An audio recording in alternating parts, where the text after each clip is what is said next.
আলাইকুম। কি অবস্থা সবার, কেমন আছেন? আশা করি আলহামদুলিল্লাহ ভালো আছেন সবাই। তো আজকে আর একটা নতুন ভিডিও নিয়ে আসলাম। গতকালকে আমি সৌদি আরবের একটা ভিডিও আপলোড দিয়েছিলাম যে সৌদি আরবের বর্তমান কাজের অবস্থা কেমন। তো অনেকেই কমেন্ট করছেন যে ভাই, অনেকে তো বলে ভিসা দেয় 4 লাখ টাকা নিয়ে যায়, 5 লাখ টাকা নিয়ে যায়, কিন্তু আকামা দেয় না। ভাই, ইকামা এমন একটা জিনিস যে এটাই আপনার সৌদি আরবের গার্ডিয়ান। যদি আপনার ইকামা থাকে, আপনার ইন্স্যুরেন্স থাকে, তাহলে ইন্স্যুরেন্স করতে হয়।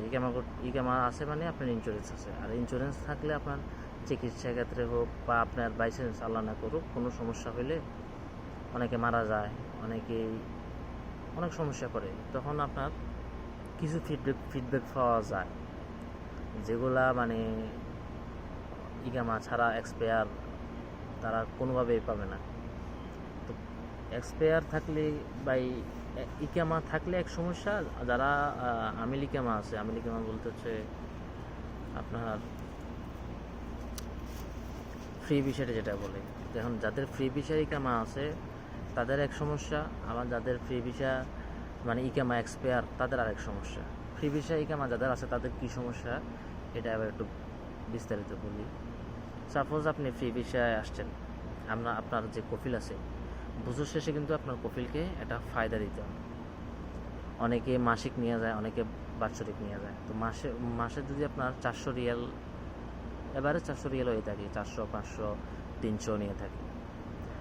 তো যদি মাসে আপনার 400 রিয়াল যদি আপনার কফিলকে ফায়দায় দিতে হয়, সাপোজ আপনার 12 মাসে কত আইয়ে, 4 12 48, 4800 রিয়ালের মতো আসে।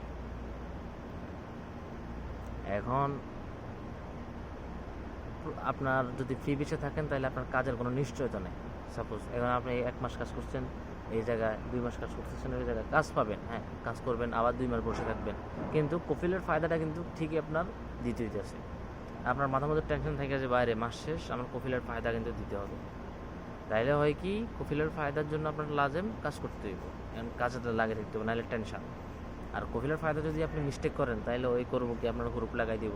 গ্রুপ লাগাই দিলে আপনার সৌদি আরব, আর সৌদি আরব পুলিশ ধরতে পারলে সাথে সাথে দেশে ইভেন নেক্সট টাইম আর আসার কোনো সুযোগ নেই। আর ইকাম এক্সপায়ার হইলে কাজ পাওয়া যায় না, এই এক সমস্যা। অনেক জায়গায় কাজের জন্য ইকামা প্রয়োজন হয়, বেশিরভাগ জায়গায় কাজের জন্য ইকামা প্রয়োজন হয়। ভালো ভালো প্রতিষ্ঠানগুলোতে কাজের জন্য সবগুলোতে ইকামা প্রয়োজন হয়। এমনিতে দোকানপাট এগুলোতে ইকামা এতটা ম্যাটার করে না, কিন্তু সাপোজ এই যে 5 স্টার হোটেল বা ভালো ভালো এই কনস্ট্রাকশন সাইটগুলো আছে ওগুলোতে ইকামা প্রয়োজন হয়। তো এখন এক্সপায়ার থাকলে হয় কি, অনেকে আছে এখানে দৈনিক কাজ করে বা আস্তে আস্তে কাজ করতে ভাষা শিখে এক্সপায়ার হয়ে গেছে, বা এদিক সেদিক থেকে মাসিক কাজ করতেছে, একটা লাইন গেট হয়ে যায় আর কি। তো তারা এক্সপায়ার করে থাকে, কফিলের টেনশন থাকে না, ইকামা কাজ থাকলেও টেনশন নেই, কাজ না থাকলেও টেনশন নেই, কারণ ইকামা কফিলকে ফায়দা দিয়ে দিতেছে না। আর যখন বাড়ি যাইব তখন এবার এক লগে কিছু টাকা দিয়ে, ধরেন 2-3 লাখ টাকা দিয়ে ইকামা বানাইয়া তারপর দেশে যাইব। ওইটা হচ্ছে ভাই আরেক প্রসেস। যারা বাড়িতে ফ্যামিলি রেখে আসছেন বা অনেকেই বিয়ে করে আসেন, তো তারা আমার মতে ইকামা নিয়ে আসাই বেটার। অথবা এখানে আসার পরে আপনার কোথাও কোনো দোকান হোক, যেখানে হোক, কাফালা হয়ে যাওয়াটা বেটার। কাফালা হইলে বাই টেনশন মুক্ত। হ্যাঁ, টেনশন মুক্ত এভাবে সরাসরি বলা যায় না, কারণ কাফালা হওয়ার পরে হয় কি, এখন আমার যদি ফ্রি বিষয়ে কামা থাকে, আমি একটা দোকান কাজ করতেছি, ওর সাথে আমার ঝামেলা হয়েছে বা ও আচরণ খারাপ করতেছে, আমি বেরিয়ে গেলাম। কিন্তু কাফালা যদি করে, আপনি বের হওয়ার কোনো সুযোগ নেই, কারণ আপনি ওই যদি যা মন চায় তাই বলবো, যা আচরণ করার তাই করবো, আপনার এগুলো সহ্য করে থাকতে হবে। তবে কি কাজ চলে যাব বা কাজ থাকতো না বা স্যালারির এগুলো টেনশন থাকে না। কাফালা হইলে কাজ থাকে, কারণ ও তো ওর দোকানে কাফালা করে রাখছে আপনাকে, বাস কাজও থাকবো, স্যালারিও আসবে মাসে, কিন্তু আপনার ওই যে আচরণগুলো সহ্য করতে হইব। 10 ঘন্টা জায়গা 14 ঘন্টা কাজ করাইব, 8 ঘন্টা জায়গা 12 ঘন্টা কাজ করাইব, এইভাবেই করতে হইব। এক দোকানে কাজে রাখবো, কিছু কিছু সময় এই বাইরে তা করে দিবে, বললো যে কাস্টমার ডাক, বা এক একজন এক একভাবে, অথবা হোটেলে কাজে রাখবো, ডিউটি দিব, কখনো সকালবেলা কখনো রাতের বেলা, উল্টা পাল্টা এরকম আর কি। তো এই জিনিসগুলো সবাই একটু খেয়াল রাখবেন। তবে আমার মতে যারা পড়াশোনা করছেন বা দেশে থেকে অন্ততপক্ষে ন্যূনতম শিক্ষা অর্জন করে এই দেশে আসতে থাকতেছেন বা আসতেছেন, তাদের জন্য আমার একটাই কথা যে আপনারা ইকামা অবশ্যই করবেন। ইকামা করলে হয় কি, ভালো একটা প্রতিষ্ঠানে আপনার কাফাল হওয়ার সুযোগটা অনেকটা বেশি থাকে। যা অনেকে আছে ভাই আইকিউ বেশি, কথা বলছেন, যে আমি যাবো এটা করবো বা এখান থেকে কাজ করবো, ওই আমার খালোর দোকান আছে, মুখের ব্যবসা আছে, এখানে বসবো, আমার আকামা লাগতো না, আমার 3 মাসের ইকামা যেটা এটাই চলবো।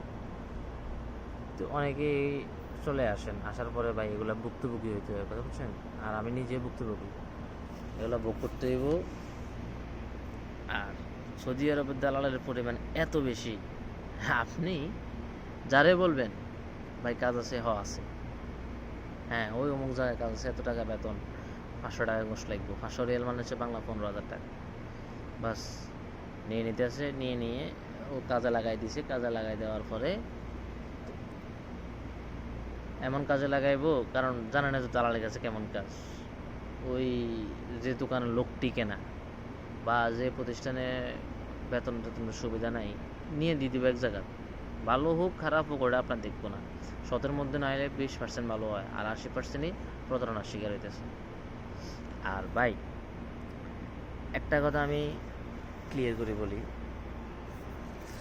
টাকা সৌদি আরবে আছে, টাকা মিডল ইস্টে আছে। অনেকে বলেন ভাই ইউরোপ, আসলে না। এখানে প্রতিষ্ঠানের মধ্যে যদি আপনি পড়তে পারেন, 2 লাখ 3 লাখ 4 লাখ 5 লাখ অনেকে ইনকাম করে। এবার একটা উদাহরণ দিই, আমার একটা ফ্রেন্ড ছিল, আমি গতবার যখন মক্কাতে আমি হোটেলে হাউসকিপিংয়ে কাজ করতাম, তো ও ছিল বেলমেন সেকশনে।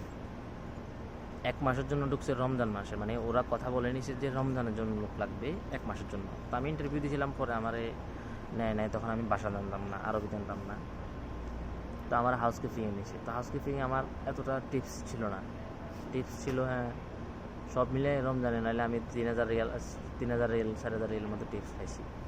কিন্তু ও 1 মাস কাজ করছে, 1 মাসে টিপস পাইছে 29,000 রিয়াল। 29,000 রিয়াল, একই হোটেল, সব কিছু সেম, শুধু ও ছিল বেলমেন সেকশনে, মানে গেস্ট আসলে গেস্টকে দরজা খুলে গেস্টের লাগেজটাকে বলে রিসিভ করা। আর আমার কাজ ছিল গেস্টের রুমে সার্ভিস, গেস্টে কী লাগে না লাগে এগুলো দেখাশোনা। এই যে রিসিভ করতো, যে গাড়ির থেকে ট্রলি নামাইতো বা লিফটে উঠাই দিত, তখন গেস্টে খুশি হয়ে 100 রিয়াল 50 রিয়াল 150 রিয়াল 200 রিয়াল করে এরকম গিফট টিপস দিত। তো দেখা গেছে 1 মাসে 29,000 রিয়াল, মানে হচ্ছে কি বাংলা টাকায় প্রায় 10 লাখ টাকা। তাহলে টাকা ভাই সৌদি আরবে আছে, যদি আপনি প্রতিষ্ঠান মতো করতে পারেন। ইউরোপ, অনেকে বলে ভাই ইউরোপ 1,40,000 টাকা বেতন, 1,30,000 টাকা বেতন, 1 লাখ টাকা বেতন। 1 লাখ টাকা বেতন, হ্যাঁ মানতেছি, লাইফস্টাইল একটু এখানেও লাইফস্টাইল অনেকটা উন্নত, এখান থেকে ওইখানে একটু বেশি উন্নত বা সুন্দর, এতটুকুই। 1,20,000 টাকা সাপোজ আপনি 1 মাসের ইনকাম, বুঝলাম, আমি মানলাম। আপনার ইউরোপে কিন্তু সব মিলায় মাসিক এমনি সব মিলাই 40-50,000 টাকা শুধু খরচে যায়। তাহলে আপনার টিকতেছে কত? তার উপর কাগজপত্রের একটা ঝামেলা, কাগজপত্র ঠিকঠাক করা, এগুলো নিয়ে একটা ঝামেলা, ফেরেশানি। তো ভাই টাকা ইনকাম করতে হলে আপনার সৌদি আরব, মিডল ইস্ট যেগুলো আছে, মিডল ইস্টও টাকা আছে, তবে আপনার প্রতিষ্ঠানের মতো পড়তে হবে। প্রতিষ্ঠানে যদি বসতে পারেন, তাহলে আপনার ভালো ইনকাম করতে পারবেন। এখানে অনেকে আছে 70,000 80,000 রিয়াল স্যালারি পায়, বাংলা 80,000 70,000 টাকা। তো তারা 70-80,000 টাকা স্যালারি পায়, এটা দিয়ে দেখা যায় মাসে 10,000 টাকা খরচ যায় বাংলা টাকায়, আর 60-70,000 টাকা এই টিকে। কিন্তু যেহেতু এই জন্য সব কিছু বললাম ভাই বিস্তারিত, যেহেতু আমি ভিডিও নতুন করতেছি, হয়তো কথা বলার কোথাও ভুল হইতে পারে, তো সব কিছু ক্ষমা দৃষ্টিতে দেখবেন। আর নেক্সট টাইম কিছু জানার থাকলে অবশ্যই কমেন্ট করবেন, কমেন্টে বলবেন, তাইলে আমি পরবর্তী ভিডিওতে সব কিছু ভেঙে বলে দিব, সমস্যা নেই। তো সবাই ভালো থাকবেন, সুস্থ থাকবেন, আর সাবস্ক্রাইব করবেন অবশ্যই। ঠিক আছে, আল্লাহ হাফেজ, টাটা, বাই বাই।